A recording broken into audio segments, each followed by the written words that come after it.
It's looking easy to take. We not afraid. We put the fear in their bones. Ain't no more running away. They tryna chase. They tryna follow our steps. They tryna copy the wave. Boy, that's your name. That's why they keep getting curved. You gotta stay in your lane. They wanna claim that we not giving them work. Like this is minimum wage. Music licensing reimagined. What's good, fam? Look, check it out. Welcome back to another episode of The Limitless Podcast, your one-stop shop for everything fatherhood, sports, anime, and pretty much anything that you want to talk about. Anything that crosses our attention, that strikes our minds. That we think you as a viewer would care about. So look, check it out. If this is your first time here, all we ask, well, first, welcome. And all we ask is that you leave a comment below. Let us know what you think about the content. Let us know what you want to hear us talk about again in the future, because I'm pretty sure the algorithm is going to bring you back here if you like it. Of course. It's going to always bring you back. Now, this is your second time back, your third time back. Shady's back. Welcome.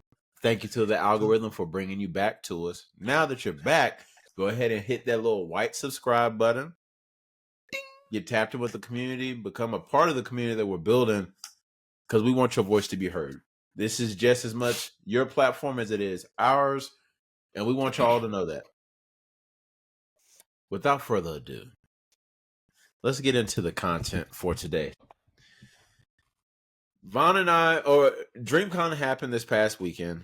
It was over, it was Friday to Sunday. Friday, Saturday, Sunday.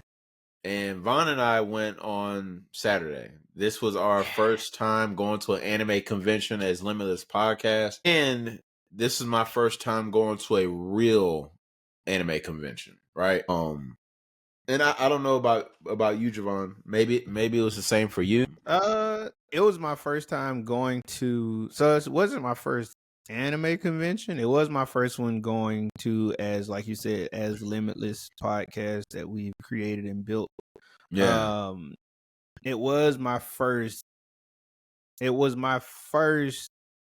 Black hosted anime convention. Yeah. So it was my first Black hosted anime convention for, essentially, I'm not gonna say for us, but essentially it was for us. Like, that's what it felt like. Yes, there's other races / ethnicities that are welcome to come, but it was essentially for us because it was predominantly us there. Bro, but I'm not gonna lie to you. We'll get into that a little bit more. I'm not gonna lie to you. That was probably like the first time that I've seen so many of us in that type of space. Yeah. Like, we're all like-minded. We all have similar interests that brought us to this central location, and there's no drama. You just see unity.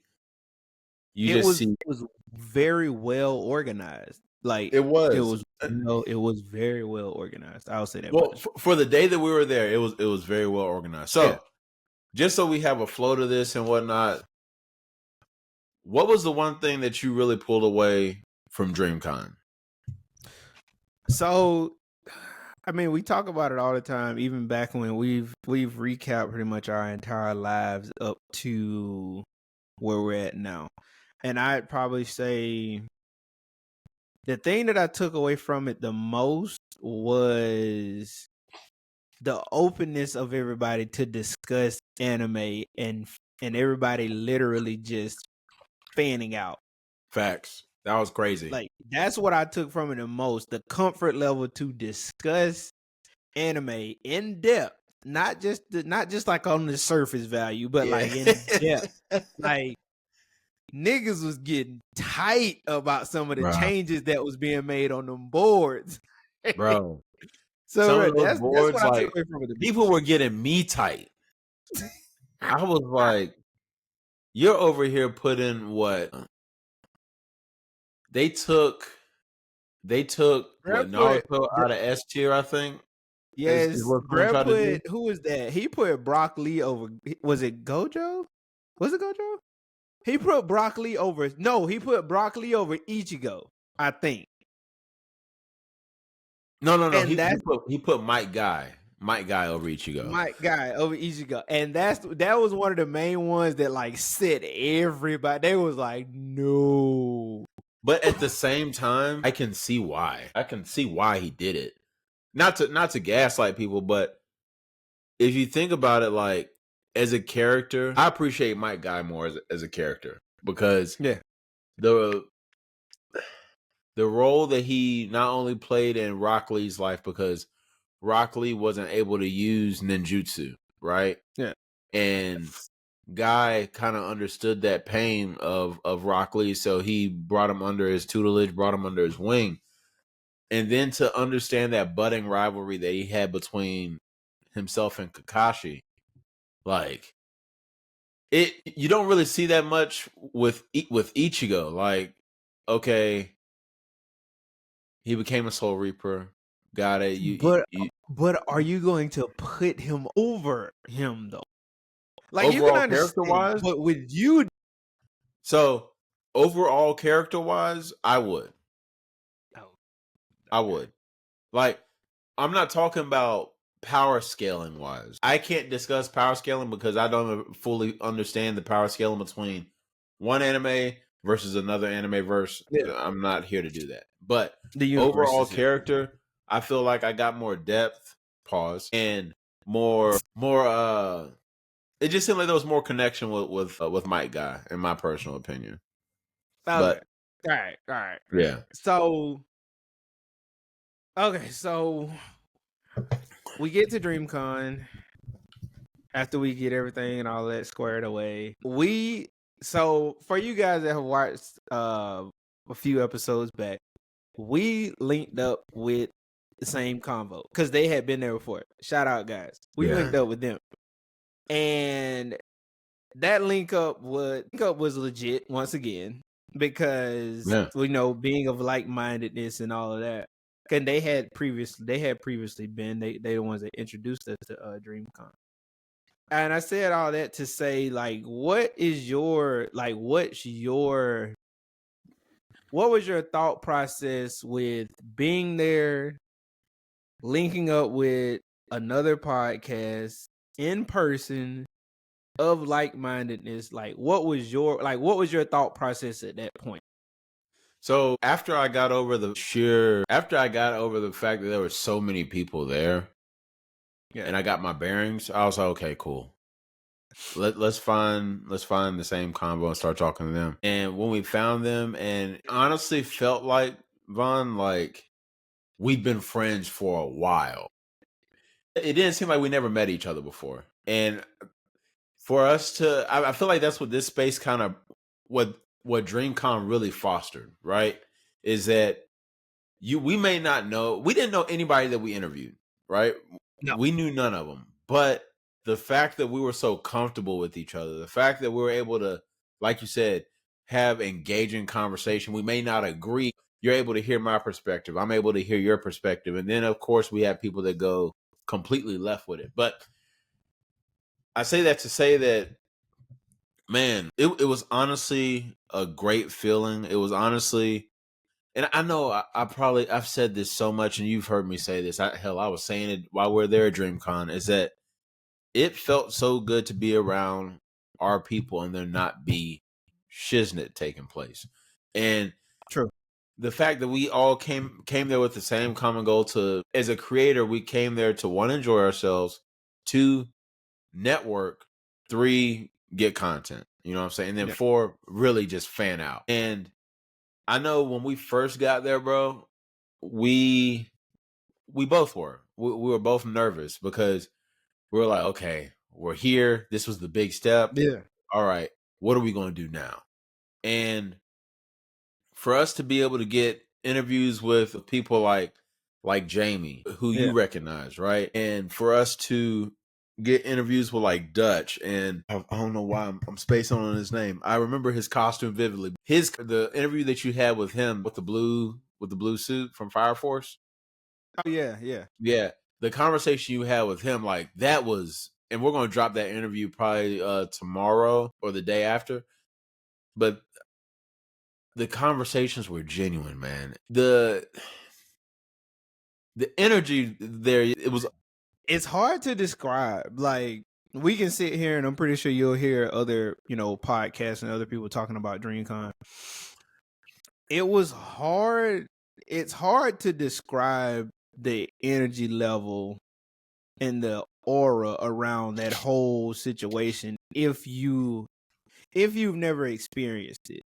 Yeah. Because like you said, if you've been like us, like you've been talking about anime and yeah, you see it on TV and you see other people talking about it on social media platforms. But when you are actually in an environment where you can It's openly different, bro. fan out about a conversation about Luffy or a Naruto or about Fire Force or about Fairy Tail, you can honestly fan out about these conversations and have a genuine, star in the eyed conversation with another person or a group of people. It's a different Bro. feeling because you actually you feel like you're fully opening up and being yourself. Like there's no doors closed at this point. Like you are Yeah. 1000% wide open. Like, bro, we were able to fan out and there was no fear. Like, I rarely care what anybody ever thinks. But True.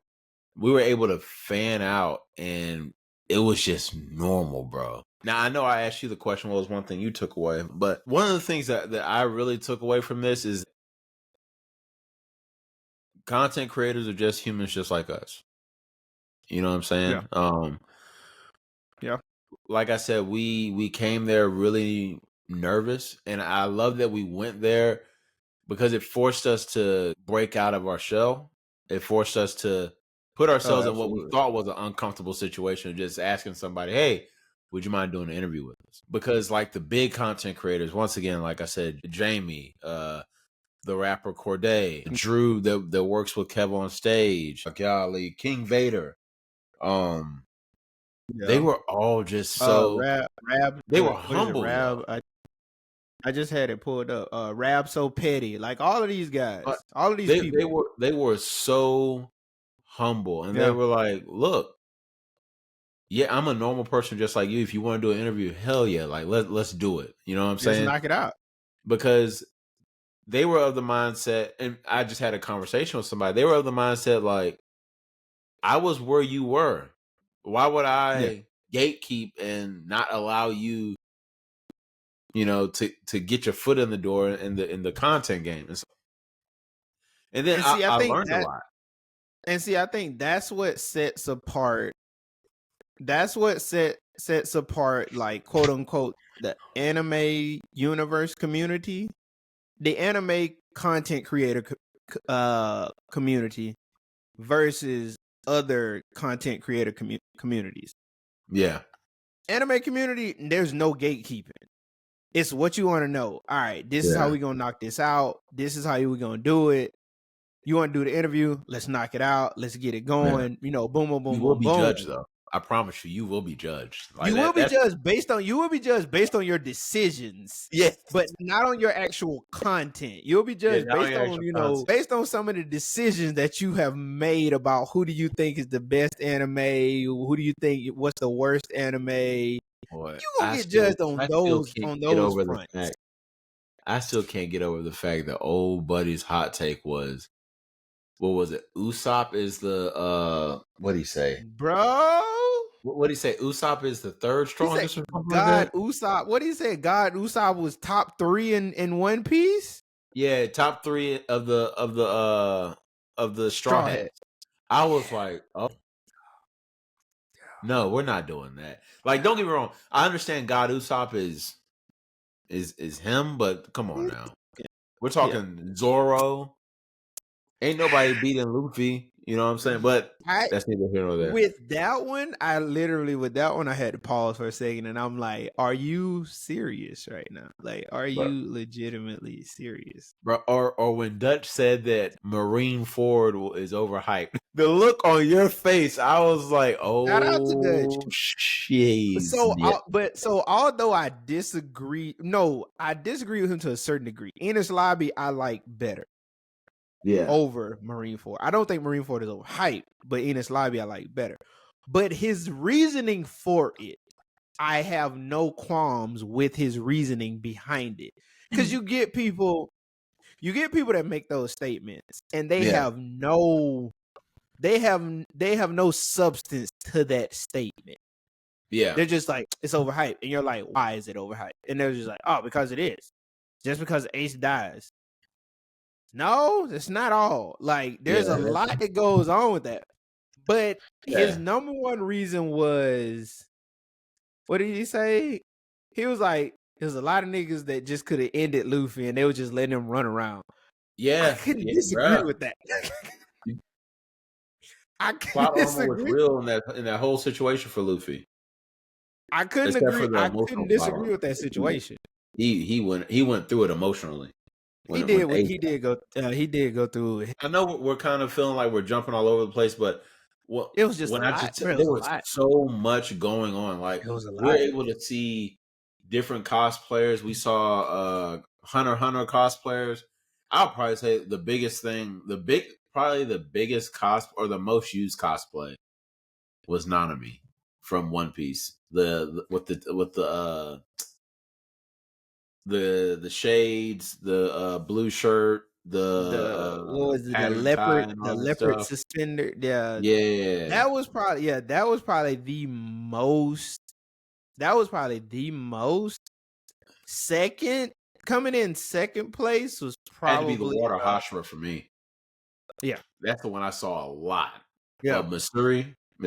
Yeah, Mitsuri. Yeah, I saw that a lot. The best one I saw though, and this is just me, the best one I saw, because it was like a perfect depiction, height and everything, was the Colossal Titan? Full Metal Alchemist, the brother. Oh yeah. I was actually gonna mention that. That was probably the best. That was probably the best. That one and Raga. Those two are probably old girl dressed as Raga from Jujutsu Kaisen with the white and the eyes and all. Oh yeah. That was dope. That was probably the two best ones that I saw. I really liked the Colossal Titan. The one that girl did. That was dope. That took some effort. That was some real effort behind that one. The Spider-Man One Piece merge. Oh yeah. That was dope. Yeah. That was fire. Even though it was very simple, it was fire. Doflamingo was another one that was pretty legit. I saw some. Yeah, Dofi was fire. We saw a lot of Trafalgar Law. I saw a lot of those. And then we saw a lot of Itadori. Yes, Yuji Itadori. But no, let's see. So we got there. We fanned out, met up with the same convo, did some interviews. Probably the biggest thing that I remember, and this is one of the things that I'll never forget. Shout out to you, Dutch. Shout out to you, bro. I randomly walked up to him because he was at one of the boards that we were at when we were doing the tier list, right? And I was like, "Hey, man, you mind if we do an interview with you for the podcast?" Oh, pause real quick. Thinking he was going to be like, "Oh no, like I don't feel like doing it," but he was like, "Yeah, sure." Those boards, guys, real quick. Those boards caused hell. Yeah, they did. I was going. I just had to say that. Them boards caused hell. But go ahead. And he was cool about it, right? And so we do the interview, and Javon's like, "Look, hey, this is our QR code. If you just want to check out the content, if you rock with it, just give us a subscription." And he was like, "Oh, wait up, I'm already subscribed to y'all Limitless." I was like, "That was legit." That was legit, and his friends. If you're part of the community, you see that we have like over 1,000 subs, right? But to be able to put a face to one of those subs that isn't like one of our family members or one of our friends or something like that is just different. It tells me that what we're doing, people actually want to hear it. And it means a lot to me that people are rocking with the content that we're pushing out. You know what I'm saying? Yeah. Because people are taking their time out of there. Everybody's time is valuable. And for somebody to take out their time to listen to what we have to say, whether it's long form content, short form content, shorts, even those 20 seconds that you've taken out of your day to listen or watch what we're putting out, it means a lot. And that is probably the one thing that's gonna continue to push us. That one interview. That one. Bro, I'm not gonna lie to you. I had a bone to pick with you because What? you did this, and I was about to get so tight when Jamie came, or you passed by Jamie, and I had no idea who she was. No offense, I didn't know her from a hole in the wall. I didn't recognize her. And you were like, "Yo, I think I know who that is." I was like, "Okay, you want to go talk to her?" You're like, "I don't want a fanboy." I was like, "Nigga, what are you doing? We're here to get a job done. Like, yeah, we're fans, but screw it. We need to go talk to these people." Like, it was so crazy. So when we got to her, as we were walking up to her, because we had to go down the escalator, you were like, "So what are you gonna say to her?" I was like, I'm just gonna say hey, and we just go from there. Like, I ain't gonna. You got me on that because I completely fanboyed out. Well, like I was completely locked. I was like, literally in my mind, I was like, okay, cool. I'm just gonna talk to her how I would talk to any other girl if I was spitting game or anything like that. I'm just gonna talk to her, and I tapped her. I was like, hey, do you do like YouTube content or YouTube shorts or anything like that? She was like, no, but I do a lot of stuff on TikTok. I was like, okay, cool. Look, my brother over here, he's fanboying. He didn't want to come over here and say anything to you. I just wanted to introduce us and introduce you to him. And so, boy, I was like, I know he's not doing this right now. Like, he fanned out, y'all. He fanned out. I did. I 100%. I did fanboy out. I was like, oh my God. When her friend walked by, I was like, wait, is that? And I'm like, snap. Because I started watching her Instagram reels and TikTok videos. TikTok. A friend of mine had sent me a few of them, and so I started watching them.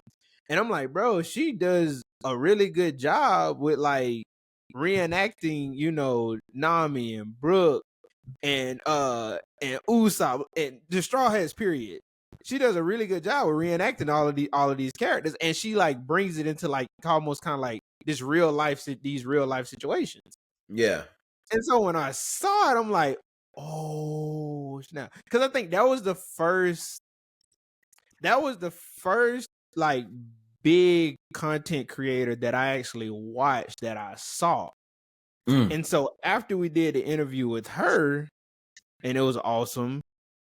Then it's like we started seeing more people because we saw, like I said, we passed by Rab So Petty, and if you don't know him, go watch his content. He's the one that does the voiceovers for like all of the anime guys, like in their suits, and like it's like they're at a gala or something. Like, we'll post a video of it in the description. Yeah, we'll post it in the description. But I saw him. But yeah, like I fanned out. Look, y'all, because I was like, who is this? This is not the guy that I know. This is not the guy that drove 2 hours with me in a car here. I'm typically the more outgoing person, but at that point, look, if y'all know us, y'all know me. I don't like people. Like it is what it is. I can fake it till I make it, but he's the more outgoing of the two of us. Like I'm very like introverted. If I know you, I'll talk to you. But if I don't, it's like, okay, cool. Like it is what it is. But I was the one that was like, yo, we about to go do this. Like we about to go talk. So, you know what? Anyway. Once we got there, we were able to have a great interview. So Jamie, if you're watching this, if someone tag her or share this video with her. Jamie, if you're watching this, we would love to do an interview with you on our podcast. Yes. We would love to, let our viewers know what brought you into anime. So, yeah. Rab So Petty, YouTube, we're gonna be shooting you a message to do a quick segment with you as well. But yeah. Who is that? So we saw Rab So Petty. We did an interview with Jamie. We did an interview with a couple of our subscribers. Yep. Did an interview with Kotsky. Did an interview with Rising Eagle. That was amazing as well. Rising Eagle is the one. So Rising Eagle is the black comic book creators that are out of Chicago. Primarily, can't remember the guy's name, but he's the main one with the dreads. He's the one that said Usopp was him. That's him. So yes, if you're watching this Rising Eagle comic, we throwing you out there. So we're gonna let y'all get on his case with that one. But he's the one that said that. But on the flip side, primarily his comic book that I liked the most was Showtime. Go check out his comic book series. They're amazing. The art is amazing. He has the originals that actually read, right to left in the manga form. So go check those out. Yeah, no, it was great to see. It was great to do the interview with him, understand their backstory, because they're just like us.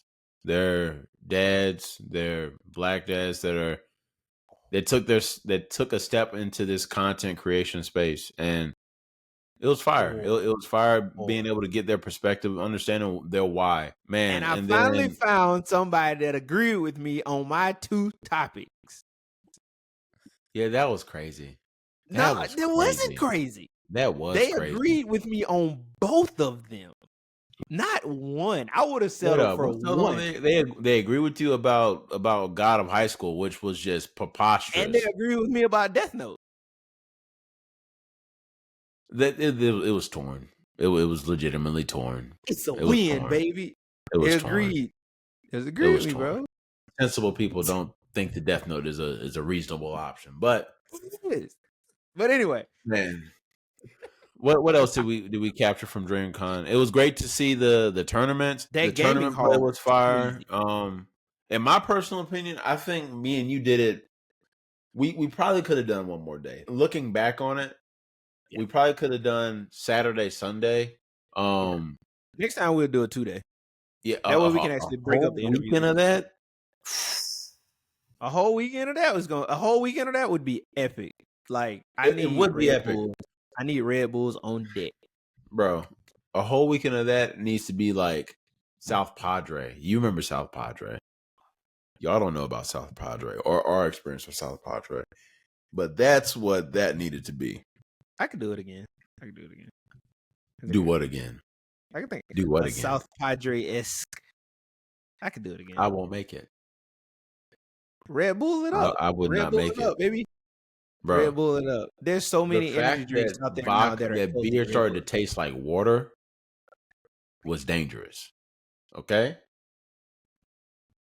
that was a very dangerous moment, and then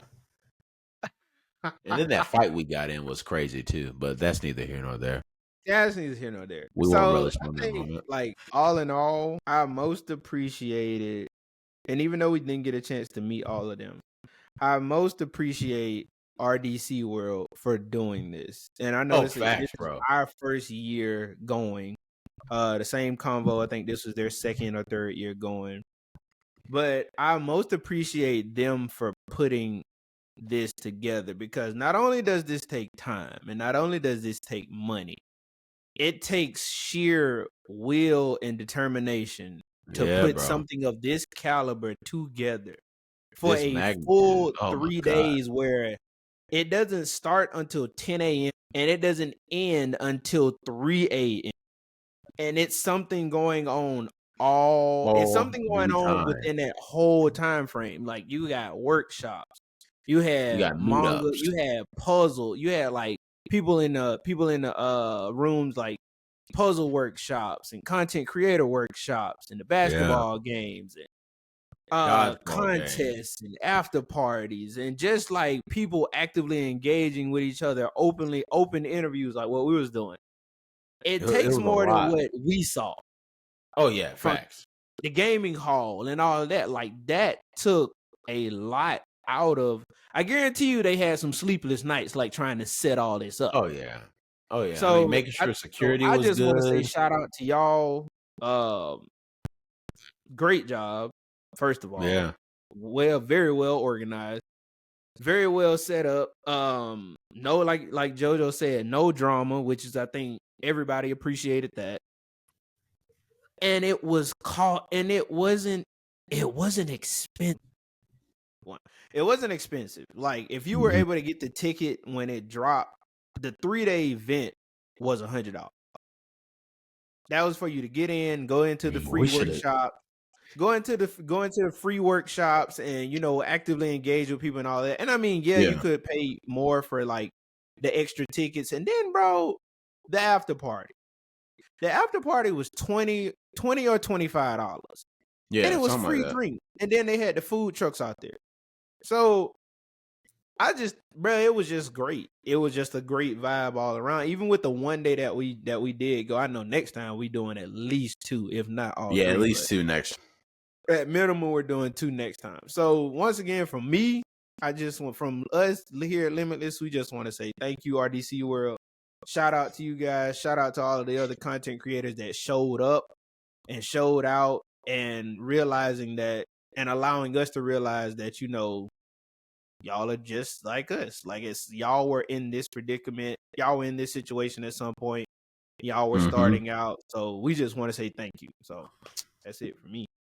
I can't follow that up, but thank y'all. Seriously. I've been watching y'all's content for a long time, and I'm really fans of y'all. I didn't realize that Dreamcon was a real thing. I heard about it, but I didn't realize like how big the magnitude of it was, right? Yeah. But for y'all to create a space where content creators that don't feel like they're being seen, for them to be seen, was amazing. The fact that we were able to network, the fact that we were able to just, I guess, experience a different aspect, a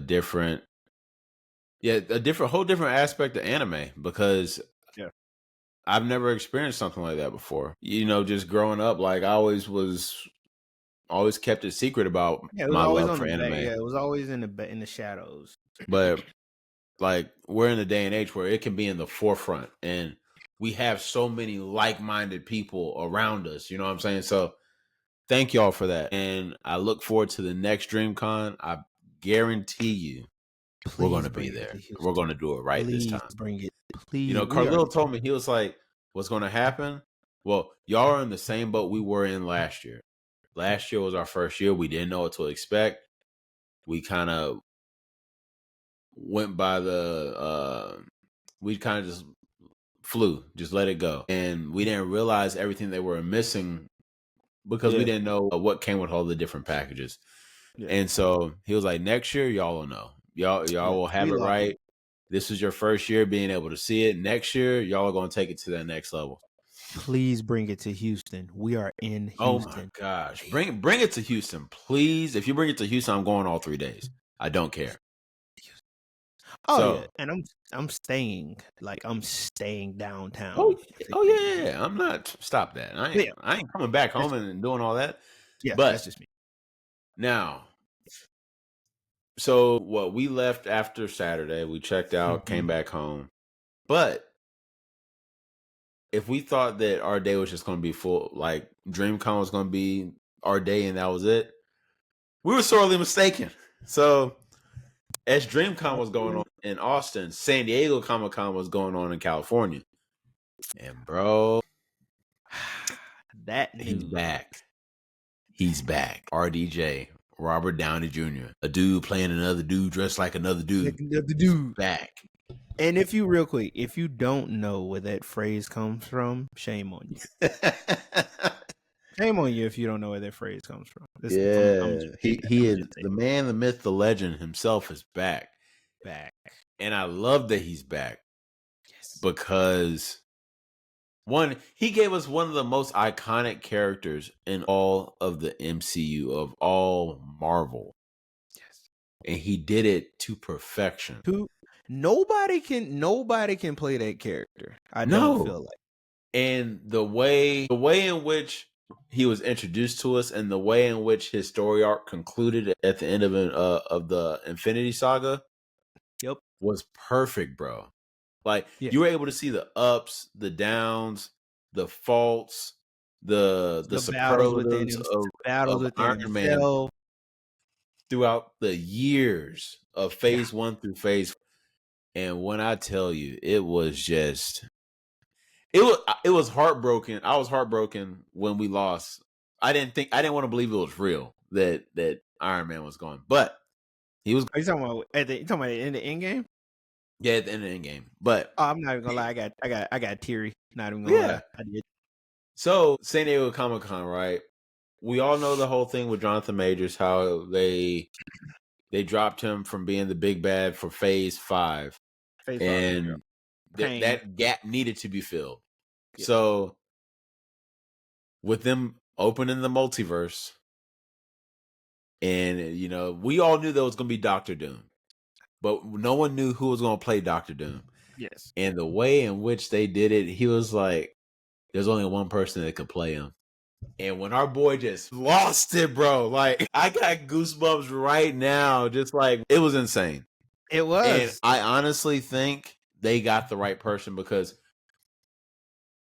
I don't know who else could play Doctor Doom now that I see RDJ doing it. That's the only way they was going. That's the only way they were going to have to. They were going to have to open up the multiverse.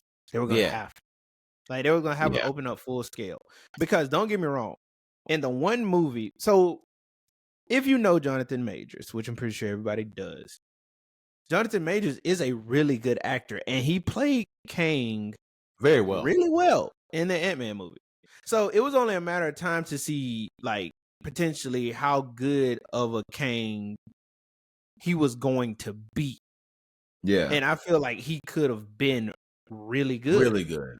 But when all of that situation happened, Disney, Marvel had to figure out, okay, who can we bring back to bring the fire back to Marvel? Because as we've stated several times on our podcast, Marvel had started going down.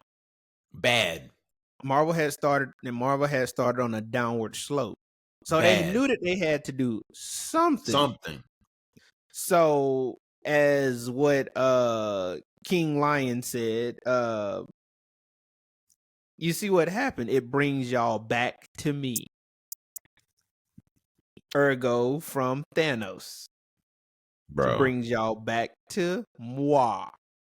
Y'all want me to take the reins back over again. And not only that, just on a side note, the Russo brothers will be directing the next 2 movies. What, 60 million? We're back in good hands. They're doing what I wanted them to do for so long. Don't reinvent the wheel. Don't reinvent the wheel. Just polish it off and keep it rolling. Bro, how many times have I said that us comic book, superhero, anime fans, if we like something, it's the golden ticket. Period. You don't have to divert too much from the source content, because guess what? We love the source content. So if we see it in real life, we're going to love it. So you're going to, I'm waiting to give you my money. Thank you. I'm waiting to give it to you. And bro, they got full of so much hubris after Endgame that, oh my God, they just went. They went down the rabbit hole. I'm glad that they finally came back to their senses. Let's bring back the Russo brothers, because when we had them, that's when we grossed the most. Let's bring back RDJ. Why? Because people love him so much as Iron Man. I can only wonder if they're going to love him as much as Doctor Doom. But also the fact that, guess what? He's back in the MCU. Job. You can tell that the Russo brothers loved making the movies. They put in, because a lot of people don't. I'm pretty sure some people do. But I watch, like, after the movies, like the outtakes and all of that. And you can tell that they genuinely loved directing the movies and setting these things up. Yeah. RDJ, you can tell that he loved being a part of the MCU when he was being Iron Man. So it's not a hard sell to try and get somebody back that loved doing what they were doing. It's not a hard sell. So I'm gonna say this, right? And I may be counting my eggs before they hatch, or counting my chickens before they hatch. But this may be the point where Marvel, starts to turn it around. I can agree Because with you. Oh, go ahead. we got the Russo brothers back, we got RDJ back, we got Mhm. Deadpool and Wolverine is performing ridiculous right now. Yes. Like ridiculous numbers. Yes. And we said this before the movie came out, that if this movie's good, this will probably be the turning point for Marvel. And so the fact that Don't forget. not Don't only forget is X-Men '97. X-Men 97, but to see that it would be one thing if they were just sporadic, just happening, Mm-hmm. right? But the way in which this rollout is taking place just leads me to believe that Marvel is going to turn it around. I hope, because like I said, they dropped Deadpool Wolverine. That is probably the largest grossing movie in the U.S. domestic right now. Oh, absolutely. Then the same week, or no, the next day, Yeah. we find out about RDJ coming in, and Was it RDJ and then the Russo brothers? It was like boom, no, boom, boom. I'm sorry, it was X-Men Wolverine, Russo brothers, then RDJ. No. Yeah. So But you got I guarantee they knew about RDJ before signing absolutely. on. That had to be the reason why they signed on Had to to. do the Absolutely. next Otherwise, why would he movie. pop up? Otherwise, why would he pop up at Comic-Con? No. I'm saying like the Russo brothers had to know about RDJ before they signed Oh, on. yeah. I guarantee you that was answered in that room before that Yeah. contract was signed. I guarantee you it was. But like I said, it leads me to be very hopeful. Let us know in the comments below if you're hopeful about Marvel, or if they spurred you too bad and you just don't care.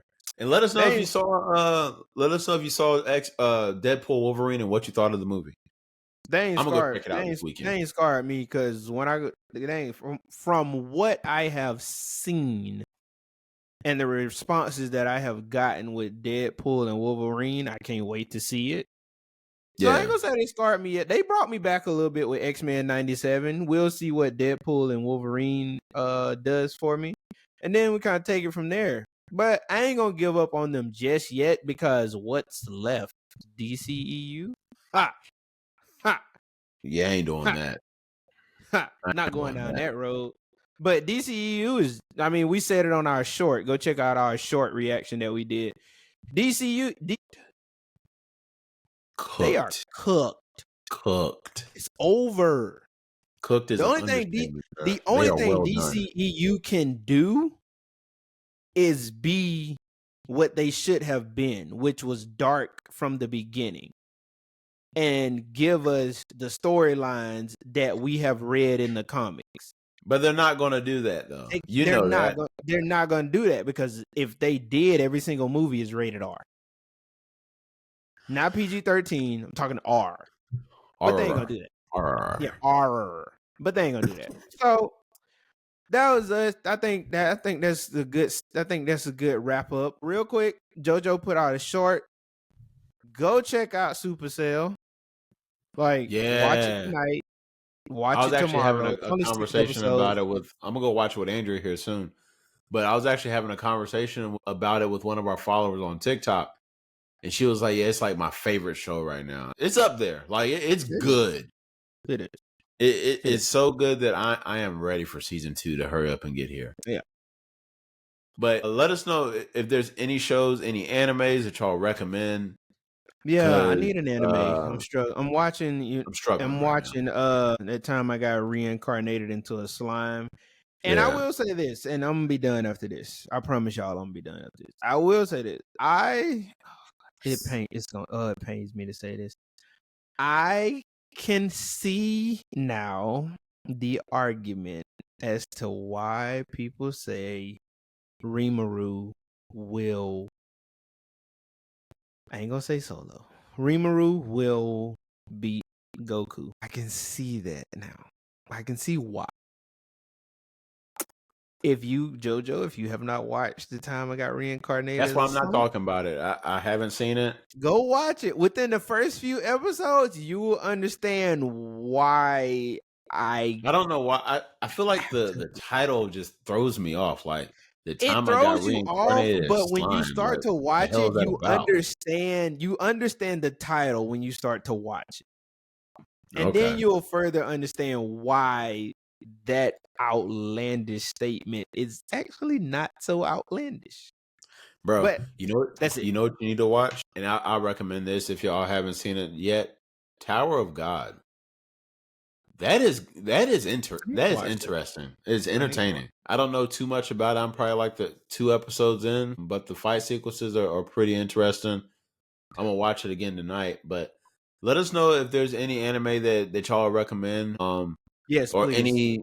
any shows on Netflix that you would recommend that is kind of in that vein of superhero or power or something along those lines. Yeah. But yeah, y'all. Look, Oh, until I got next time. Much love, much peace, many blessings. Y'all be stay safe out safe there. out there. Until next time, we'll catch y'all in the next episode, y'all. Deuces. Deuces.